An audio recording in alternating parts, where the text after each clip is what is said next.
जय हिंद प्यारे साथियों, कैसे हो आप सब? बिल्कुल मस्त होंगे। Unique study with Ajay YouTube channel पर आप सभी का बहुत बहुत स्वागत है और आप बिल्कुल ठीक होंगे। फिलहाल में पिछले एक दो दिन से क्लास को लेकर थोड़ा डिस्टरबेंस चल रहा है, उसके लिए आई एम सॉरी। और बाकी अब आज के बाद कभी क्लास को लेकर कोई डिस्टरबेंस नहीं होगा किसी तरीके का।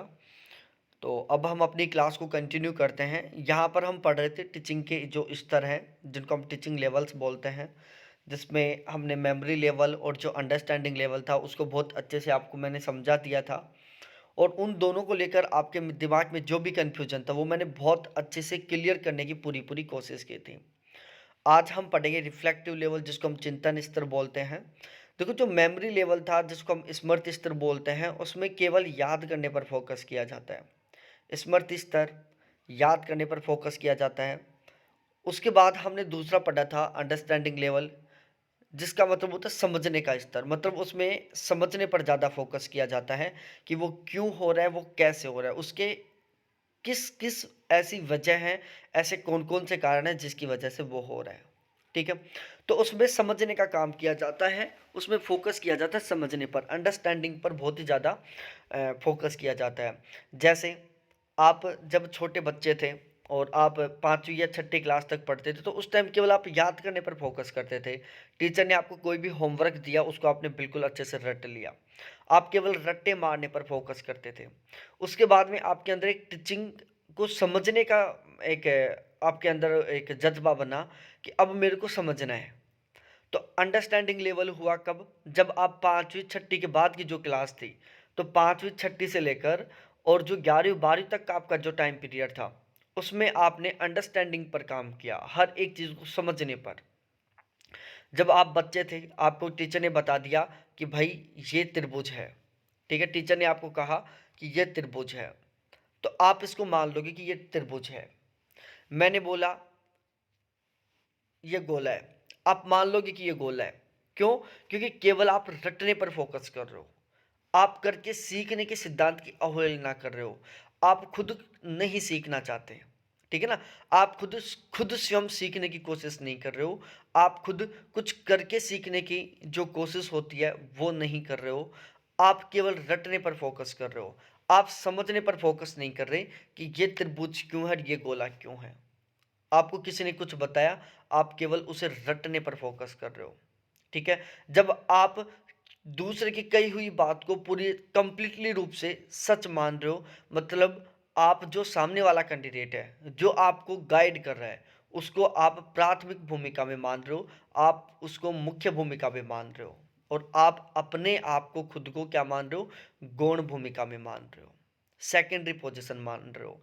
आप जो आपका जो कैंडिडेट आपको गाइड कर रहा है, जो कह रहा है, उसको आप प्राइमरी पोजीशन पर मान रहे हो, और आप अपने आप को क्या मान रहे हो? सेकेंडरी पोजीशन पर मान रहे हो कि जो कैंडिडेट आपको कुछ बात बोल रहा है, आप उसकी बात को कंप्लीट रूप से सच मान रहे हो। ये सारी कहानी थी प्राइमरी लेवल की। उसके बाद है अंडरस्टैंडिंग लेवल। अंडरस्टैंडिंग लेवल में क्या किया आपने? समझने पर फोकस किया। आपको कोई कैंडिडेट नई जानकारी दे रहा है, उसको आप आसानी से स्वीकार नहीं कर रहे हो। जो मेमोरी लेवल होता है उसमें क्या होता है कि कोई कैंडिडेट आपको गाइड कर रहा है, तो आप उसकी बात को बिल्कुल आसानी से स्वीकार कर रहे हो। कोई कैंडिडेट ने आपको नई बात बताई, आपने उसको बिल्कुल आसानी से स्वीकार कर लिया।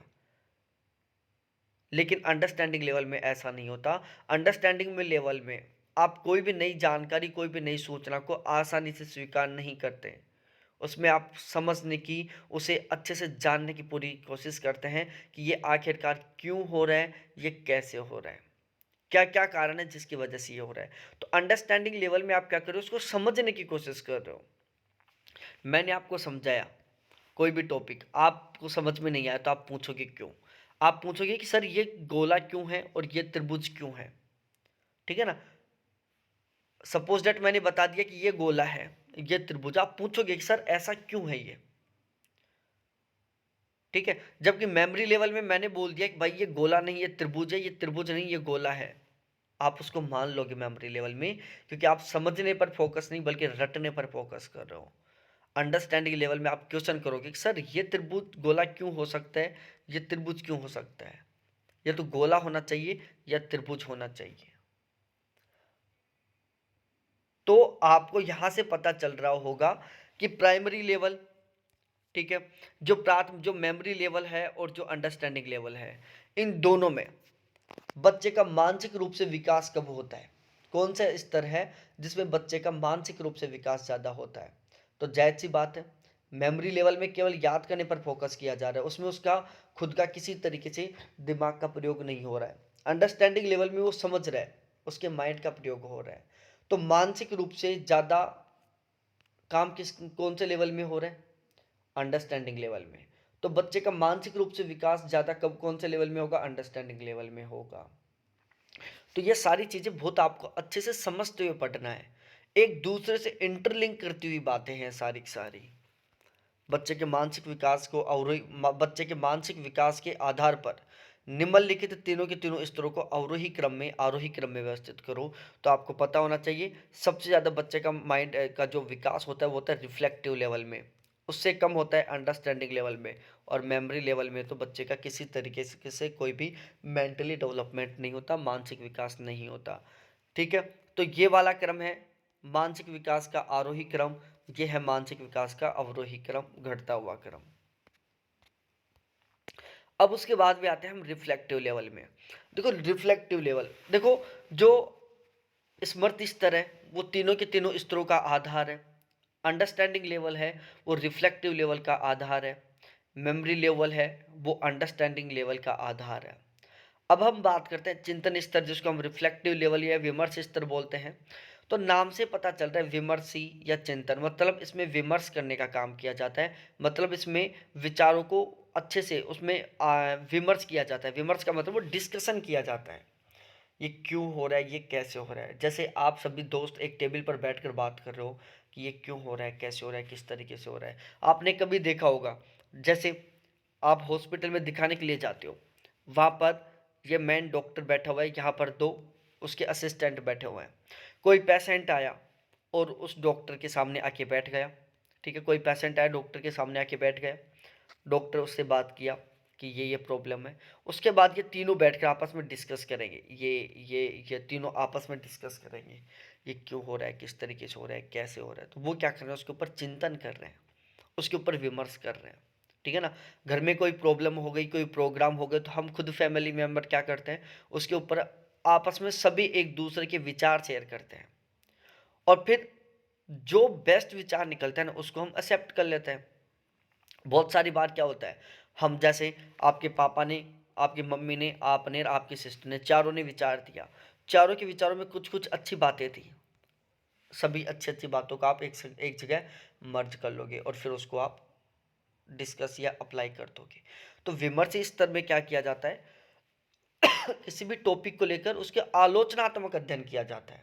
ध्यान रखना, आलोचनात्मक विश्लेषणात्मक अध्ययन किसमें किया जाता है, रिफ्लेक्टिव लेवल में किया जाता है, विमर्श स्तर में किया जाता है। विमर्श स्तर हंट मॉडल ने दिया था। इस स्तर शिक्षण का सबसे उच्चतम स्तर है। शिक्षण का सबसे निम्नतर स्तर कौन सा होता है, निम्नतम स्तर होता है अंडरस्टैंडिंग लेवल, सबसे उच्चतम स्तर होता है कौन सा, रिफ्लेक्टिव लेवल। तो यदि मैं उच्चतम स्तर निम्नतम स्तर की बात करूँ तो निम्नतम स्तर में मेमोरी लेवल आ जाएगा, उच्चतम स्तर में रिफ्लेक्टिव लेवल आ जाएगा। इस स्तर में चिंतन या मनन करने पर ज़्यादा बल दिया जाता है। ठीक है, विचार करने पर, विचार विमर्श करने पर ज़्यादा बल दिया जाता है। इस स्तर में शिक्षार्थी अपनी समस्याओं का खुद स्वयं समाधान करता है। इस स्तर में शिक्षार्थी की भूमिका ज़्यादा प्रभावशाली होता है। शिक्षक की भूमिका एक तरह से सहयोगकर्ता के रूप में होती है। इस स्तर में शिक्षार्थी में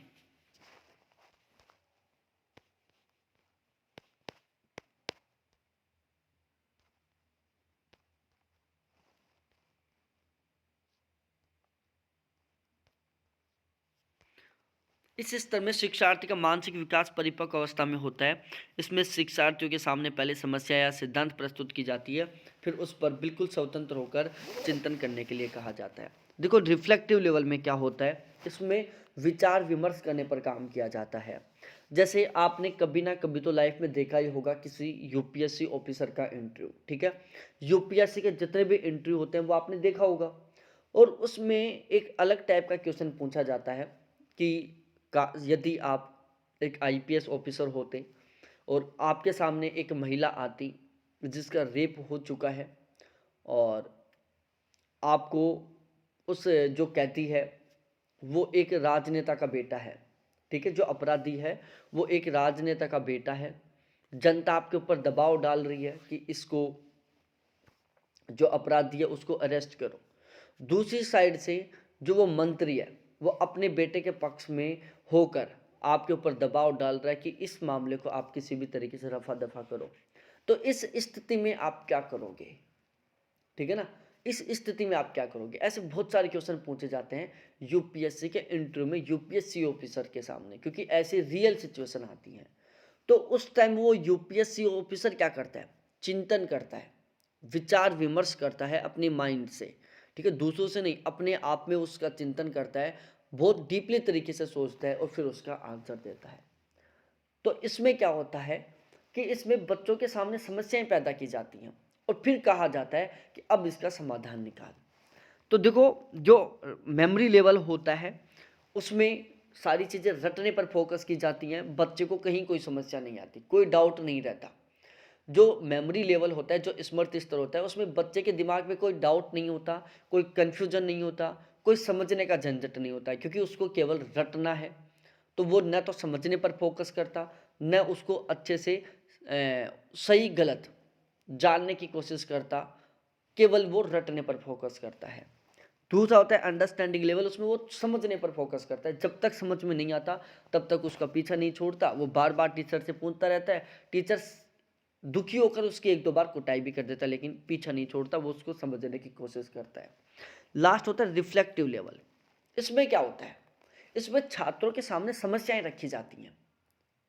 वो हो सकता है रियल समस्याएं हो सकता है वो काल्पनिक समस्या हो, लेकिन छात्र के सामने समस्याएं रखी जाती हैं और उसको कहा जाता है कि भाई अब बता, यदि तेरे साथ ऐसा हो तो तू इस सिचुएशन में क्या करेगा। तो रिफ्लेक्टिव लेवल में चिंतन पर फोकस किया जाता है, विचार विमर्श पर फोकस किया जाता है। विमर्श स्तर में छात्र के सामने समस्याएं रखी जाती हैं और फिर कहा जाता है कि अब पूरे दिमाग लगाकर, पूरे डेडिकेशन के साथ इसके ऊपर अध्ययन कर और बता कि इस समस्या का समाधान क्या होगा। तो विमर्श स्तर में क्या किया जाता है, बच्चे के सामने समस्याएं रखी जाती हैं और फिर बच्चा उन समस्याओं का समाधान निकालता है। जहाँ विषय वस्तु पहले से निर्धारित नहीं होती जबकि परिस्थिति जन्य होती है, छात्रों के सामने अलग अलग तरीके की समस्याएं, परिस्थितियां पैदा की जाती हैं और उन समस्याओं का समाधान करने के लिए कहा जाता है। विमर्श स्तर में क्या होता है कि पहले से कुछ फिक्स नहीं होता। जो मेमोरी लेवल होता है उसमें सब कुछ पहले से फिक्स होता है, वो बच्चे को केवल रटना होता है, टीचर को वो बताना होता है। टीचर प्राथमिक भूमिका में होता है और शिक्षक गौण भूमिका में होता है। अंडरस्टैंडिंग लेवल में क्या होता है, अंडरस्टैंडिंग लेवल में सारी चीज़ें पहले से फिक्स होती हैं, ठीक है।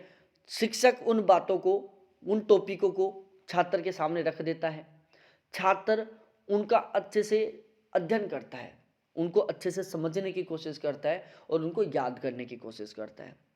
लेकिन इसमें भी टीचर की भूमिका गौण होती है और इसमें शिक्षक के जो विद्यार्थी है उसकी भूमिका प्राथमिक होती है।